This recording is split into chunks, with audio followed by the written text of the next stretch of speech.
الحمد لله وكفى وسلام على عباده الذين اصطفى أما بعد فأعوذ بالله من الشيطان الرجيم بسم الله الرحمن الرحيم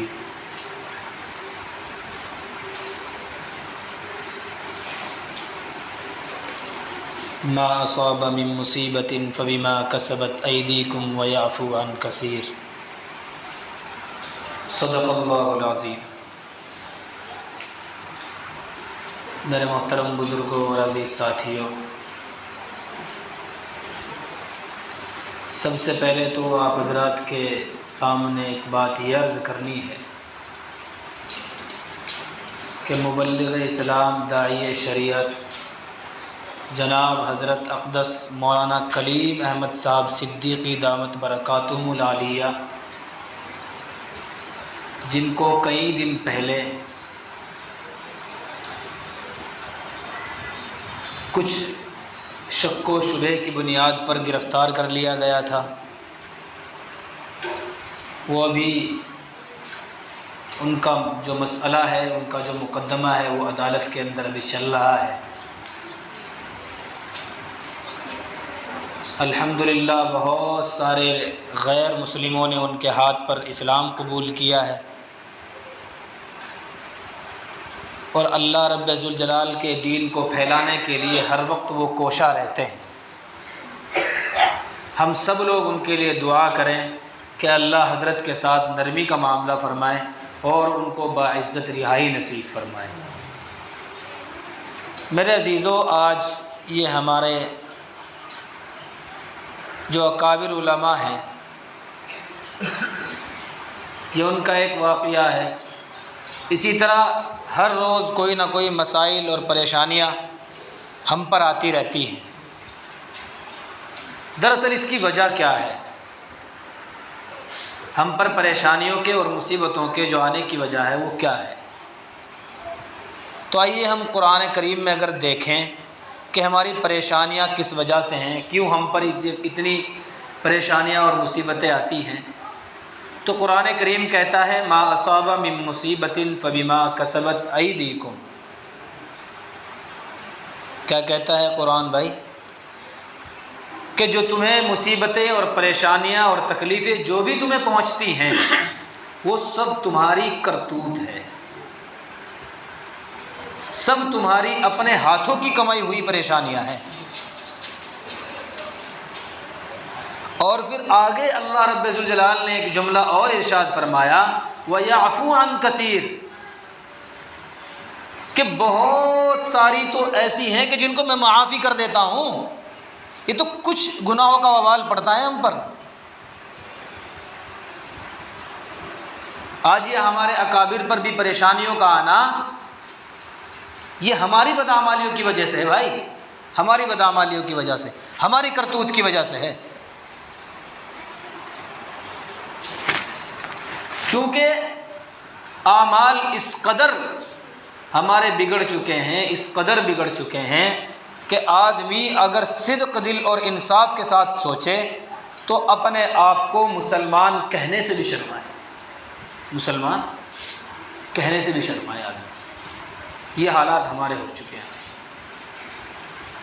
فطرت اور عادت اس قدر بگڑ چکی ہے کہ بھائی سارے کام ہونے چاہیے پر دین کا کام نہ ہو اپنے سے، بس اپنے افعال میں کوئی، اپنے کاموں میں کوئی دین کا کام نہیں آنا چاہیے، چاہے اور سارے کام آ جائیں۔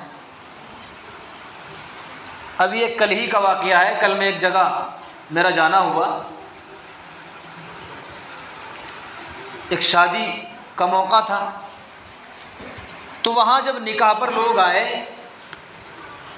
اب آپ یہ بتائیے کہ بھائی نکاح سے بڑھ کر کوئی انسان کو اپنی زندگی میں خوشی مل سکتی ہے؟ بھائی نکاح کا دن ایک ایسا دن ہے کہ اللہ نے اس کے اندر ایک خوشی کا موقع رکھا ہے، ہر انسان کو خوشی ہوتی ہے، مسرت ہوتی ہے، اور پھر ایک سنت زندہ ہوتی ہے، ایک اہم سنت زندہ ہوتی ہے، ایک اللہ کے نبی کی ایک بڑی سنت زندہ ہوتی ہے، جس سے ایک مسلمان کو اور زیادہ خوشی حاصل ہوتی ہے۔ تو بھائی جب آدمی خوش ہوتا ہے تو کیا کرتا ہے بھائی؟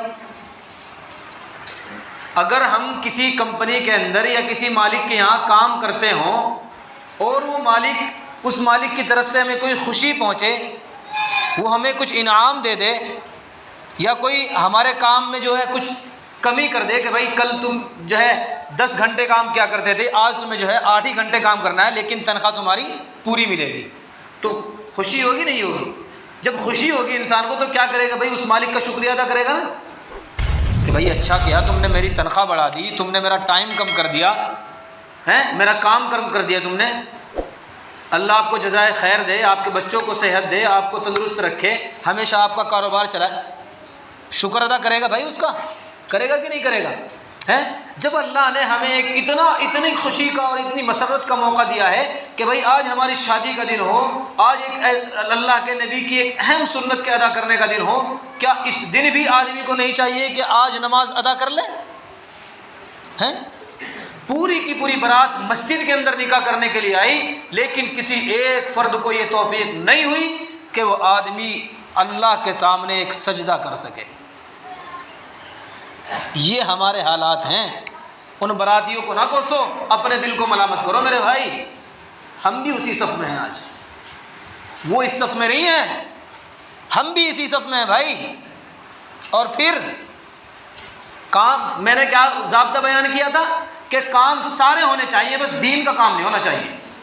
یہ ہم نے نیت اور ارادہ کر لیا ہے، کام سارے ہونے چاہیے پر دین کا کام نہیں ہونا چاہیے۔ پھر اس کے بعد باری آئی نکاح کے وقت میں ہی باری آئی کہ بھائی امام صاحب کو جو پیسے دیے جاتے ہیں نا نکاح پڑھانے کے، بھائی خوشی کے موقع پر انسان دیتا ہے، تو آدمی 1000 روپے نکال کر کے امام صاحب کی طرف کو دکھا رہا، بلکہ پہلے 500 ہی دکھا رہا تھا، پھر کچھ لحاظ آئی تو 1000 روپے نکال کر کے دکھا رہا ہے امام صاحب کو۔ تو لوگوں نے وہاں کے کہا کہ بھائی ہمارے یہاں 2100 روپے نکاح کے فکس ہیں، جیسے ہمارے یہاں بھائی 100 روپے رجسٹر کے اور 2000 روپے امام صاحب کے فکس ہیں۔ تو اس پر بہت چڑ کر کے انہوں نے 2000 روپے نکال کر وہ دیے۔ خیر یہ تو بات یہ تھی کہ بھائی امام صاحب کو فائدہ پہنچ رہا ہے، چلو ٹھیک ہے، ہم امام صاحب کو فائدہ نہیں پہنچانا چاہتے ہیں، لیکن بھائی آدمی نکاح کے اندر، شادی کے اندر 5-4 لاکھ روپے خرچ کر رہا ہے، کس لیے کر رہا ہے بھائی؟ صرف نکاح کے لیے نا؟ جڑ کیا ہے پورے کام کی؟ بھائی 20 دن پہلے سے ایک گھر کے اندر جو ہے خوشی کا ماحول ہے، مہمانوں کا آنا جانا ہے، بیٹھکیں لگ رہی ہیں، چودھری آ رہے ہیں، بھائی ادھر سے لوگ آ رہے ہیں، سلام ہے، دعا ہے، مطلب چہل پہل 20 دن پہلے شروع ہو جاتی ہے بھائی شادی والے گھر کے اندر، اور 10-15 دن بعد تک بھی ماحول رہتا ہے، اور پھر شادی والے دن اوئے ہوئے کیا مزے اڑا رہے ہیں لوگ، ادھر بچے کھیل رہے ہیں، عورتیں آپس میں ادھر کی ادھر کی ایران کی دوران کی چھیڑ رکھی ہیں، پھر وہ لوگ کرسیاں لگائے وہاں باہر بیٹھے ہیں، سامیانے تنے ہوئے ہیں، وہ کیا خوشی کا ماحول ہوتا ہے شادی کے موقع پر، خوب لوگ پیسے خرچ کرتے ہیں، 5-4 لاکھ روپے معمولی سی بات ہے آج خرچ ہو جاتے ہیں شادی وغیرہ کے اندر۔ لیکن یہ پورا سیٹ اپ جو چل رہا ہے کس لیے؟ صرف نکاح کے لیے نا؟ اصل کیا ہے؟ صرف نکاح کرنا ہے نا، اور اس نکاح کے اندر انسان کا رویہ یہ ہے کہ 2000 روپئے امام صاحب کو دیتے ہوئے 5 لاکھ روپئے اس نکاح کے خاطر خرچ کیے، اور اس نکاح ہی کے لیے 2000 روپئے دیتے ہوئے امام صاحب کو دم نکلے جا رہے ہیں۔ چلیے خیر امام صاحب کو بھی نہ دیجیے، چلو وہاں دینے کا بھی کچھ نہ کچھ ثواب ملے گا، لیکن چلو آپ کو ثواب کی ضرورت نہیں ہے، دوسرے کو فائدہ پہنچانا نہیں ہے، چھوڑ دیجیے آپ اس بات کو بھی۔ ارے بھائی مہر، نکاح کے جو مہر ہوتے ہیں وہ تو کسی دوسرے کے پاس نہیں جا رہے، ارے وہ اپنی گھر والی کو تو دینے ہیں۔ بھائی گھر والی کس کی ہوگی؟ جو تیری ہے، گھر والی کس کی ہے بھائی؟ وہ کیا باہر بانٹ کے جائے گی محلے والوں کو؟ ارے وہ بھی تو تیرے خرچے میں آئیں گے، اگر تو اس کو دے بھی دے گا، حال تو دینے ہی کس کو ہے؟ دیتا ہی کون ہے بھائی؟ دیتا ہی کون ہے؟ لیکن چلو اگر 1% مان بھی لے کہ چلو اس کو دے ہی دیے، تو بھائی وہ گئے کہاں؟ آئے تو تیرے گھر کے اندر ہی تو ہیں، باہر تو نہیں نکل گئے۔ تو جب ان سے کہا گیا کہ بھائی مہر کے کم سے کم 10,000 روپے آپ متعین کروا لو، تو اس میں ان کی جان نکل گئی، بالکل کم بخت ہوگی۔ یہ ہمارا دینی مزاج ہے، دینی مزاج ہے ہمارا۔ وہ شیطان کا واقعہ آتا ہے نا کہ اللہ نے کہا حضرت آدم علیہ السلام کو جب پیدا کیا تو تمام فرشتوں کو کہا کہ بھائی ان کو سجدہ کیا جائے، شیطان نے انکار کر دیا۔ تو اللہ وہ پتہ نہیں کہاں تک یہ بات صحیح ہے کہ اللہ نے ایک بیچ میں دیوار بنا دی شیطان کے اور حضرت آدم علیہ السلام کے بیچ میں ایک دیوار بنا دی اور اس کے اندر ایک چھوٹا سا جو ہے دریچہ کھول دیا, ایک چھوٹی سی کھڑکی لگا دی اس کے اندر, اور اس شیطان کو یہ کہا کہ بھائی تو اس کھڑکی سے پار ہو جا, کہ جب جھک کر اس کے اندر سے نکلے گا تو سجدے سے شکل ہو جائے گی تو اس کا سجدہ شمار کر لیا جائے گا اور مان لیا جائے گا. لیکن چونکہ شیطان تھا, فطرت کا بگڑا ہوا تھا, تو کم بخت اس دریچے سے داخل تو ہوا لیکن الٹی طرف سے داخل ہوا, پیر پہلے ڈالے اور سر بعد میں ڈالا اس کے اندر. کیا کہ بھائی سجدہ نہیں ہونا چاہیے ہے, نکلنا تو ہے لیکن سجدہ نہیں ہونا چاہیے. بھائی کام تو سارے کرنے ہیں ہمیں لیکن دین کا کام نہیں ہونا چاہیے. ارے کم بخت 5-10 ہزار روپے میں کیا دقت آ گئی تھی ہیں, جہاں شادی کے لیے لاکھوں روپے آدمی خرچ کر رہا ہے, اسی شادی کا جو اہم جز ہے جس کام کے لیے سارا خرچہ ہو رہا ہے, بھائی اس میں آدمی 10,000 روپے خرچ کرنے کے لیے تیار نہیں ہے. یہ ہمارا دینی مزاج ہے. پھر پریشانیاں کیوں نہیں آئیں گی بھائی ہیں, پریشانیاں کیوں نہیں آئیں گی؟ کیا سوچ رہے کہ بھائی صرف حلوہ ملے گا؟ پہلے کڑواہٹ بھی چکھنی پڑے گی میرے بھائی, پہلے کڑواہٹ بھی چکھنی پڑے گی. تو یہ پریشانیاں اسی وجہ سے آ رہی ہیں کہ آج ہمارا دینی مزاج اور دینی ماحول ایسا بن گیا ہے کہ بھائی سب کام ہوں لیکن دین کا کام ہم سے نہ ہو. بس دین کا کام نہ کریں, ہم سارے کام کرتے رہیں بس دین کا کام نہ کریں, تو پھر یہی پریشانیاں ہوں گی, یہی مصیبتیں ہوں گی. ہم دعا کریں اور اپنے اعمال کی فکر بھی کریں کہ بھائی آج یہ برائیاں کہیں ہمارے اندر تو جنم نہیں لے رہی ہیں, کہیں یہ برائیاں ہمارے اندر تو جنم نہیں لے رہی ہیں, تاکہ ہم پر بھی پریشانیاں اسی وجہ سے نہ آ رہی ہوں. تو اللہ سے دعا کرتے رہیں, اپنی کوشش بھی جاری رکھیں کہ اللہ ہم کو ایسی عادتوں سے, ایسی فطرتوں سے نجات دے اور بچائے رکھے. آمین. وآخر دعوانا الحمد للہ رب العالمین.